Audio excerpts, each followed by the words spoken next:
Okay, so this is the conclusion to chapter 8 of Mauro Bellino's book, the book that will forever change our ideas about the Bible, in which he suggests that the Bible is actually full of imagery concerning gods and UFOs.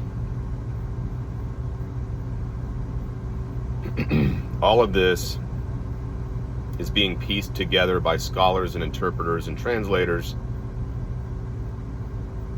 who are finally beginning to see the implications, the deeper implications of the divine council texts within Scripture, within the Old Testament.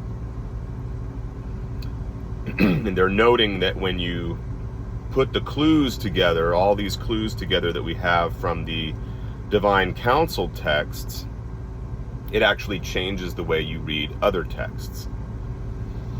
So if you haven't seen it yet, go back. This is the third video I've made in 2 days. Last night I covered Ezekiel from the first part of chapter 8. This morning I did a video, part 2 of chapter 8, which is actually part 2 of, it's actually the second installment of part 10, if you're going by the numbering in YouTube. That covered the so-called abductions, alien abductions of Enoch and Elijah. And now we are concluding chapter 8 with the so-called vision or visions of Zechariah. These are not real visions either, just as we noted that Ezekiel's vision was not a vision. He was actually, he wasn't seeing any of this in some sort of ecstatic trance or in a dream. He was wide awake when he saw the skies open and what he describes as a chariot descending, and we're going to see that the same dynamic holds true here with Zechariah. Zechariah is considered a minor prophet, not from a qualitative point of view, but really just from a quantitative point of view. It's a shorter book, but it's still important in terms of the Gospels because Jesus uses it, much of it, for his own preaching and his doctrine. He often cited Zechariah. Zechariah's name means Yahweh has reminded.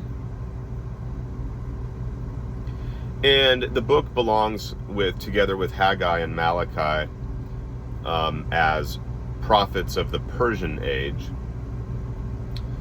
coming around the end of the 6th century BCE. So he tells of his first-hand visions, so to speak, in the book attributed to him, in the book of Zechariah. And those are can be summarized very briefly as follows. He describes being on the bay horse. He describes 4 horns and 4 craftsmen or artisans in Zechariah 2, 1 through 4. A man with a string to measure the city of Jerusalem in Zechariah 2, 5 through 17. The purification of the priest and Zerubbabel's promise of rebuilding the temple in Zechariah 3, 1 through 10 and 4, 6b through 10. Also the candlestick with the 2 olive trees in Zechariah 4, 1 through 6 and 10b through 14. The Megillah or scroll and the flying ephah, Zechariah 5, 1 through 11. And finally, the 4 flying chariots between 2 mountains of copper in Zechariah 6, 1 through 15. Of particular importance to Bellino is the Megillah and ephah, which he identifies as flying objects, and also the 4 flying chariots. So beginning in Zechariah chapter 5, verse 1, speaking in the first person concerning the Megillah or the scroll and Ephah, Zechariah says, "And I returned and raised my eyes." To return and do something, notes Bellino, is a Hebrew phrase that's often used to say that you do something again. Therefore, the real meaning of the expression is, "I raised my eyes again." Zechariah goes on to say, "And here I saw a flying roll." It can be translated as roll or cylinder. The malach, which is the Hebrew word for angel or messenger, asks him in Zechariah 5:2 what he is seeing, and he answers, "I am seeing a flying roll." The term Megillah indicates a scroll, a rolled papyrus book, in short, any cylindrical object. And so the scene is clear. The prophet is wide awake, raises his eyes, and sees a flying cylinder.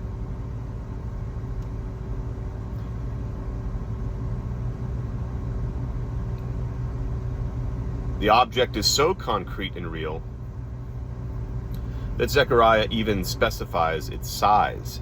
He goes on to say that its length was within 20 cubits and its width within 10 cubits. Well, if we remember what a cubit is, it has a length of about 50 centimeters or 18 inches. So what we have is a flying cylinder, approximately 30 feet long and 15 feet wide.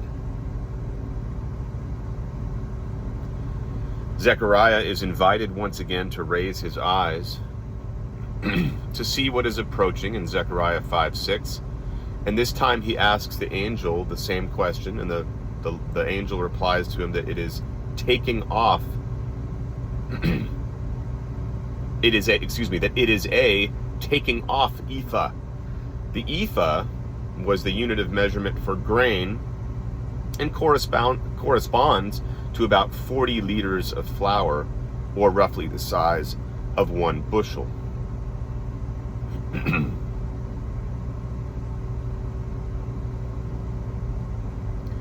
Well, verse 7 makes this whole thing clear when it says, "Here is coming a ring or disc of lead, raising in the sky, and this only woman sitting inside the ephah." Again, it sounds a little bit choppy or a little bit awkward because this is a literal translation. But the meaning is clear, that he is seeing approach a ring or a disc that is rising in the sky and a woman sitting inside.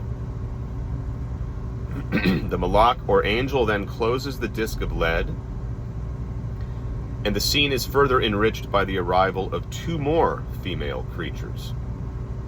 So Zechariah has to look up once more in Zechariah 5:9, and there was wind on their wings. So now you have two flying women. They rose the ephah in between the earth and the sky. So in other words, after the flying cylinder, Zechariah sees a box or container with a lead disc cover, maybe a trap. Bellino speculates, that opens and shows a woman sitting inside. He then sees two more women arrive flying. And they raise into the air this unidentified object. The prophet then inquires where they are taking him, and the angel responds in Zechariah 5:11 by saying, "To build for her a house in the land of Shinar, and over there it will be prepared in its place."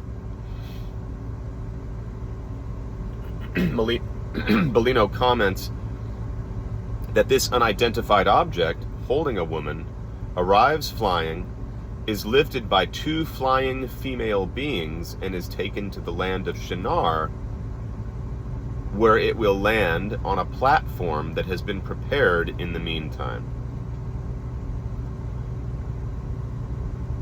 Another curiosity is that Shinar is the term used in the Old Testament to identify the land of Sumer.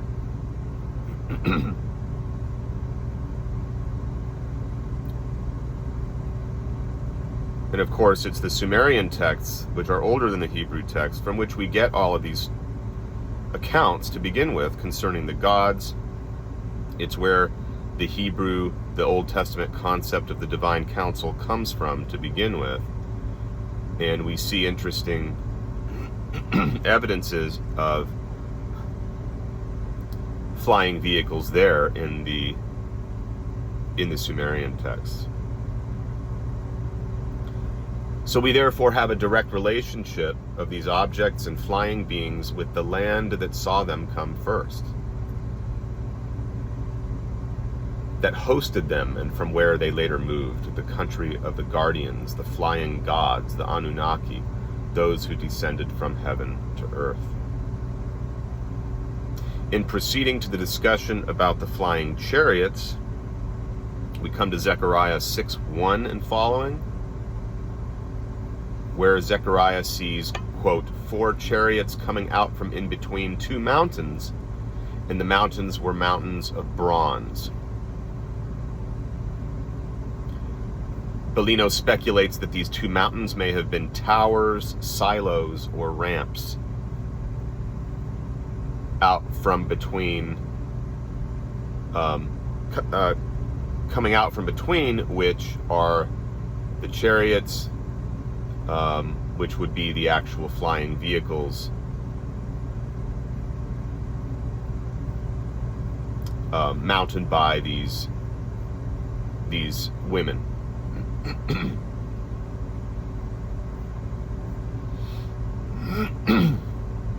So again, this chariot is being driven by quote-unquote horses, which is a very common feature, a common way of describing these types of advanced vehicles. We already pointed out that the Vimanas of the Vedas, we pointed out the Native American Indians described trains in terms of horses of steel, and we've seen this happen in the Bible.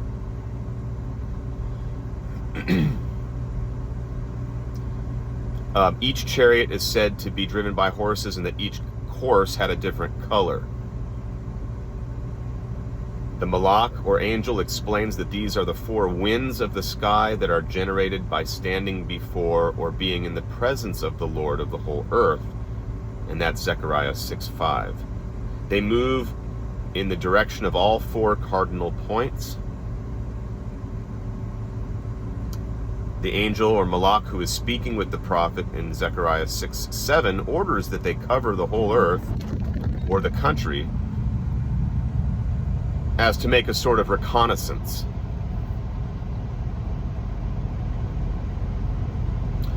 The same verse describes the 4 objects as being reddish in color. And Bellino speculates that this reddish color could be referring to the metallic sheen on the spacecraft, or perhaps be describing the propulsion system of this object.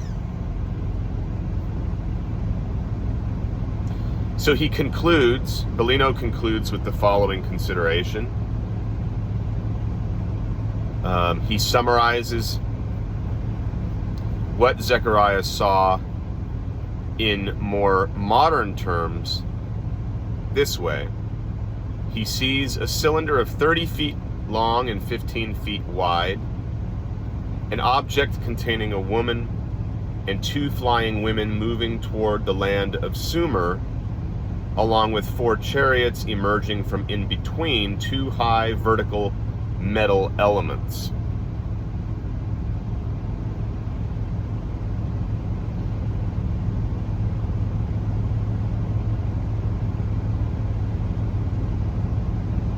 He says this is reminiscent of Sumerian stories that describe the Anunnaki moving throughout the sky on their flying machines, like those that, on the eve of the flood, disrupted the earth and met at a landing field where they get on their celestial boats and remain safe while watching the entire event.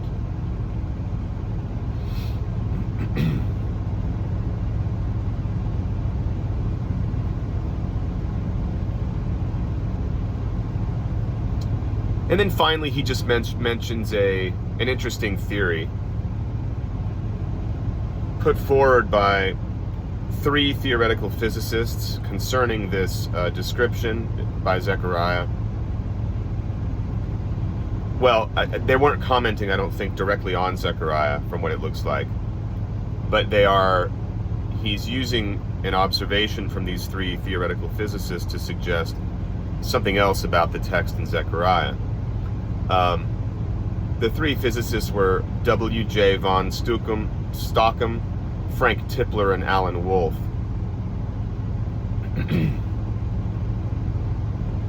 And he suggests that this cylinder creates a powerful space-time warp used by other flying objects that come out from between them, flying objects that we might consider to be Merkavotes, right?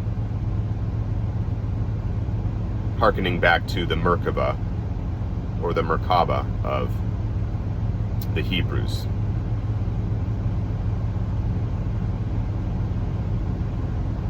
Which esoterically can refer to UFOs, but they can also refer to the human body, which is also a vehicle of transformation when harnessed according to certain spiritual ends.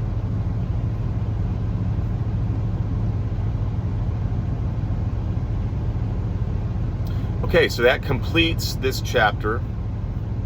We're now done with Ezekiel. We've covered the 4 prophets, Ezekiel, Enoch, Elijah, and Zechariah.